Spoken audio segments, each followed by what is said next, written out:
कुछ लड़कियां रोती नहीं क्योंकि उन्हें बचपन से सिखाया जाता है चुप रहना। ये कहानी है एक ऐसी लड़की की जिसकी खामोशी ने पूरे गांव को हिलाकर रख दिया। लोग उसे कमजोर समझते रहे, लेकिन किसी को नहीं पता था कि उसकी चुप्पी के पीछे एक ऐसा सच छिपा है जो सामने आते ही सब कुछ बदल देगा। अगर आप भी सोचते हैं कि खामोश इंसान कमजोर होता है, तो ये कहानी अंत तक जरूर। गांव का नाम था रामपुर।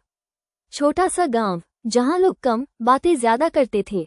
उसी गांव में रहती थी नंदिनी। नंदिनी नाम जितना सुंदर, जिंदगी उतनी ही बेरंग। उसकी उम्र थी सिर्फ 10 साल, लेकिन आंखों में वो थकान थी जो अक्सर बूढ़ों में दिखती है। नंदिनी के पिता खेतों में मजदूरी करते थे, दिन भर धूप में जलते और रात को शराब में डूब जाते। माँ हमेशा डर के साए में जीती। घर में रोज चीख पुकार, रोज गालियां और कभी कभी मार। नंदिनी चुप रहती थी, बहुत चुप। स्कूल में टीचर पूछते, नंदिनी कुछ बोलती क्यों नहीं? वो बस हल्की सी मुस्कान दे देती, क्योंकि उसे पता था अगर उसने सच बोल दिया तो घर में तूफान आ जाएगा। एक दिन स्कूल से लौटते वक्त गांव का सबसे रसूखदार आदमी रघुवीर सिंह उसके सामने आ खड़ा हुआ। उसकी नजरें गंदी थीं और आवाज और भी ज्यादा। नंदिनी डर गई, भागना चाहा, लेकिन पैर जैसे जमीन में गड़ गए। उस दिन नंदिनी ने कुछ नहीं कहा, किसी से नहीं, बस और ज्यादा चुप हो गई। जब माँ को पता चला तो उसने नंदिनी को गले लगा लिया, लेकिन अगले ही पल कहा, बेटी किसी को मत बताना, हम गरीब हैं, कोई हमारी नहीं सुनेगा। नंदिनी समझ गई, अब उसकी खामोशी ही उसकी किस। 10 साल बीत गए। नंदिनी अब 20 साल की थी, पढ़ाई में तेज, लेकिन अब भी खामोश। गांव वाले कहते, अजीब लड़की है, इतनी समझदार पर बोलती नहीं। उन्हें क्या पता था, उसकी चुप्पी किसी तूफान से कम नहीं। एक दिन गांव में पुलिस आई, साथ में मीडिया। रघुवीर सिंह का नाम लिया गया, गांव सन रह गया। और तभी नंदिनी आगे बढ़ी। पहली बार उसने सबके सामने मुंह खोला। उसकी आवाज कांप रही थी, लेकिन शब्द बहुत मजबूत थे। पूरा गांव जमा था, पुलिस, मीडिया, सरपंच, सब। लेकिन किसी की नजर थी नंदिनी पर, वही नंदिनी जो सालों से चुप थी। उसने माइक पकड़ा, हाथ कांप रहे थे, आंखों में आंसू थे, लेकिन आवाज साफ थी। मेरा नाम नंदिनी है और आज मैं वो सच बताने जा रही हूँ जो मैंने 10 साल से दबा कर रखा है। पूरा गांव सन। रघुवीर सिंह के चेहरे का रंग उड़ गया। नंदिनी ने एक एक करके सब बताया, वो दिन, वो रास्ता, वो गंदी नजरें और वो डर जो उसके साथ बड़ा होता गया। लोगों को यकीन नहीं हो रहा था। जैसे ही नंदिनी चुप हुई, भीड़ में से उसकी माँ आगे आई। उसके हाथ जोड़ गए, आंखों से आंसू बह रहे थे।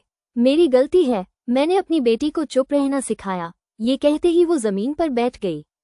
पूरा माहौल रो रहा था। मीडिया कैमरे बंद हो गए। रघुवीर सिंह हंसा, बकवास है, एक गरीब लड़की की कहानी। उसने वकील खड़ा कर दिया। गांव के कई लोग डर के मारे उसके पक्ष में खड़े हो गए। नंदिनी फिर चुप हो गई, लेकिन इस बार वो डर की चुप्पी नहीं थी। पुलिस ऑफिसर ने एक फाइल खोली, उसमें थे पुराने रिकॉर्ड, सीसीटीवी फुटेज और एक डायरी। वो डायरी नंदिनी की थी। हर पन्ने पर तारीख और दर्द लिखा था। कोर्ट में सन्नाटा छा गया। जज ने नंदिनी से पूछा, क्या तुम सच बोल रही हो? नंदिनी की आंखें उठी, हाँ साहब, अब मैं चुप नहीं रहूंगी। उस दिन पूरा केस बदल गया। एक तरफ सच, दूसरी तरफ डर। कुछ लोग नंदिनी के साथ, कुछ रघुवीर के साथ। रात को नंदिनी के घर पत्थर फेंके गए, धमकी मिली, केस वापस ले लो। पहली बार माँ ने बेटी का हाथ पकड़ा, कहा, अगर तुझे कुछ हुआ तो मैं भी चुप नहीं रहूंगी। नंदिनी रो पड़ी। एक महिला वकील अनन्या वर्मा केस में आई। उसने कहा, ये सिर्फ एक लड़की की कहानी नहीं, ये सिस्टम की कहानी है। अनन्या ने अखबार में खबर छपवाई और फिर एक एक करके और लड़कियां सामने आईं। रघुवीर सिंह का साम्राज्य हिलने लगा। रघुवीर ने आखिरी चाल चली, नंदिनी को झूठे केस में फंसाने की कोशिश। लेकिन इस बार गांव साथ खड़ा था। कोर्ट में आखिरी दिन, जज बोले, खामोशी को कमजोरी समझना सबसे बड़ी गलती है। रघुवीर सिंह दोषी करार दिया गया। कोर्ट का वो दिन नंदिनी कभी भूल नहीं पाएगी। सुबह से ही उसका दिल तेज धड़क रहा था, हाथ ठंडे पड़ चुके थे। माँ ने उसका हाथ पकड़ा हुआ था, जैसे कह रही हो, अब मैं तुझे अकेला नहीं छोड़ूंगी। कोर्ट रूम खचाखच भरा था। मीडिया, कैमरे, लोगों की फुसफुसाहट, और बीच में खड़ा था रघुवीर सिंह। उसका चेहरा अब वैसा नहीं था, ना घमंड, ना हंसी, बस डर। जज साहब आए, पूरा कोर्ट खड़ा हो गया। फैसले से पहले जज ने आखिरी बार नंदिनी की ओर देखा। नंदिनी, क्या तुम कुछ कहना चाहोगी? पूरा कोर्ट सन। नंदिनी खड़ी हुई। पहली बार उसकी आवाज नहीं कांपी। मैं बदला नहीं चाहती साहब, मैं सिर्फ ये चाहती हूँ कि मेरी तरह कोई और लड़की खामोश न रहे। उसकी आंखों से आंसू बह रहे थे, लेकिन चेहरा मजबूत था। माँ रो रही थी, कुछ औरतें भी। रघुवीर का वकील कुछ बोलना चाहता था, लेकिन शब्द नहीं निकले। पुराने सबूत, गवाह, डायरी, बाकी लड़कियों की गवाही, सब कुछ सामने था। रघुवीर ने पहली बार नजर झुका ली। जज साहब बोले, ये केस सिर्फ एक अपराधी का नहीं है, बल्कि उस समाज का है जो सालों तक चुप रहा। खामोशी को सहमति समझना एक अपराध है। पूरा कोर्ट सांस रोके बैठा था। फिर वो शब्द आए जो इतिहास बन गए। रघुवीर सिंह को दोषी ठहराया जाता है। 10 साल की सख्त सजा और जुर्माना। कोर्ट में हलचल मच गई। कुछ लोग रो पड़े, कुछ ने ताली बजाई। माँ ने नंदिनी को गले लगा लिया। जैसे ही फैसला हुआ, नंदिनी के अंदर सालों से जमा डर फूट पड़ा। वो रोई, बहुत रोई, लेकिन ये आंसू कमजोरी के नहीं थे, ये आजादी के आंसू थे। कोर्ट के बाहर मीडिया था। एक रिपोर्टर ने पूछा, आप कैसा महसूस कर रही हैं? नंदिनी बोली, आज मुझे इंसाफ नहीं मिला, आज मुझे मेरी आवाज मिली है। पूरा देश सुन रहा था। कोर्ट का फैसला आए 3 महीने हो चुके थे, लेकिन नंदिनी के लिए वक्त अब भी रुका हुआ सा था। रात को जब सब सो जाते तो वो छत पर जाकर आसमान देखती। सितारे वही थे, लेकिन मन बदल चुका था। अब डर नहीं था, बस यादें थीं। उस सुबह नंदिनी जल्दी उठ गई। पहले उसे सुबह से डर लगता था, क्योंकि हर दिन एक नई लड़ाई लेकर आता था। आज उसने आईने में खुद को देखा। चेहरे पर निशान थे, लेकिन आंखों में झुकाव नहीं था। माँ ने चाय देते हुए कहा, आज पंचायत में बुलाया है, सब तेरा इंतजार कर रहे हैं। नंदिनी चौंकी। पहले लोग उससे नजर मिलाने से डरते थे, आज उसकी आवाज सुनना चाहते थे। जब नंदिनी गांव की गली से गुजरी तो अजीब सा सन्नाटा था, लेकिन ये सन्नाटा डर का नहीं था। एक एक करके लोग दरवाजों से बाहर आने लगे। किसी ने कहा, बेटी माफ कर देना, किसी ने बस सिर झुका लिया। नंदिनी समझ गई, कभी कभी शब्दों से ज्यादा खामोशी माफी होती है। वही स्कूल, वही कमरे, लेकिन आज नंदिनी मेहमान नहीं थी, आज वो बोलने आई थी। बच्चे चुपचाप बैठे थे। उसने कहा, गलत सिर्फ वो नहीं करता जो जुल्म करता है, गलत वो भी होता है जो चुप रहता है। एक छोटी बच्ची ने हाथ उठाया, दीदी अगर हम डरे तो? नंदिनी ने मुस्कुराकर कहा, तो किसी भरोसे वाले को बताओ।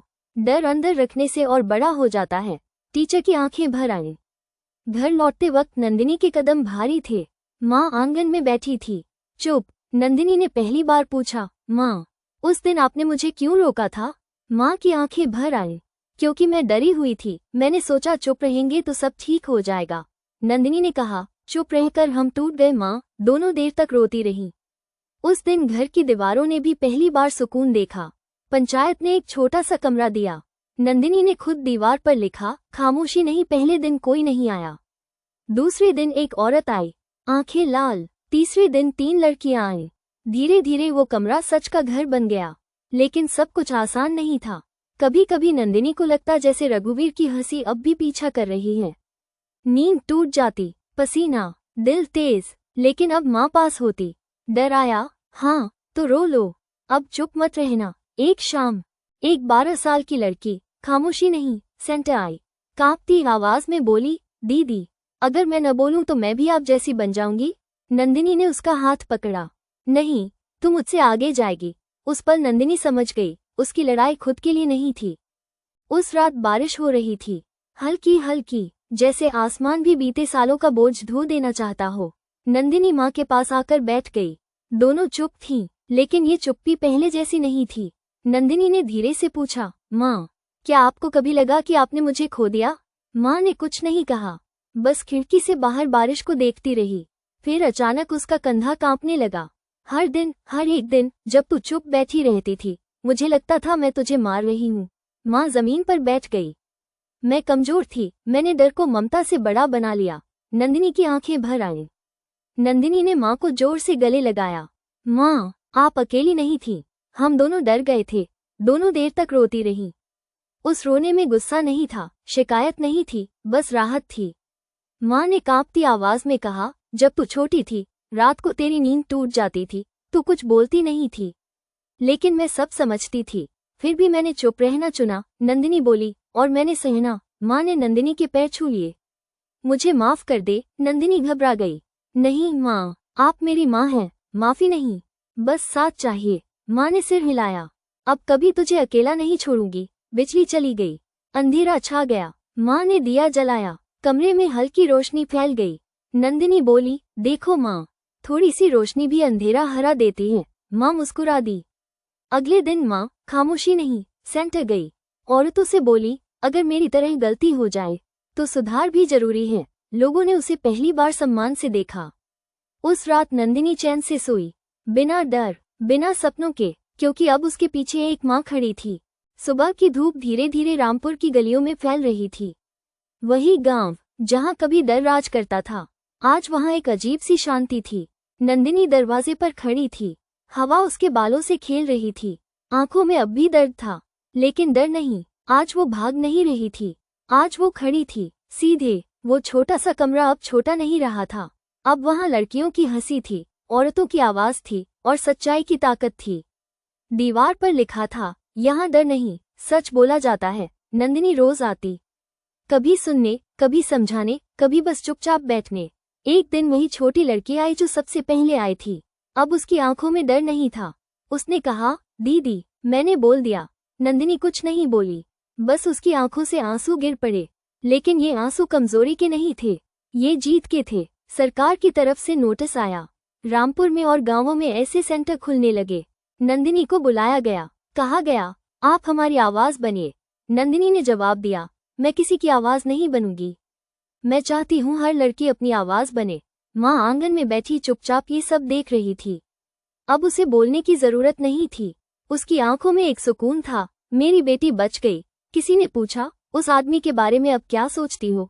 नंदिनी कुछ देर चुप रही, फिर बोली, वो मेरी कहानी का विलेन था, लेकिन मेरी जिंदगी का अंत नहीं। शाम को नंदिनी गांव के बाहर खेतों के पास खड़ी थी। सूरज डूब रहा था, लेकिन अंधेरा नहीं आ रहा था, क्योंकि अब कई दिए जल चुके थे। हर खामोशी कमजोरी नहीं होती, कभी कभी वो मजबूरी होती है। लेकिन जिस दिन खामोशी बोलने लगे, उस दिन इतिहास बदल जाता है। ये कहानी नंदिनी की नहीं थी, ये हर उस लड़की की थी जो अब चुप नहीं है।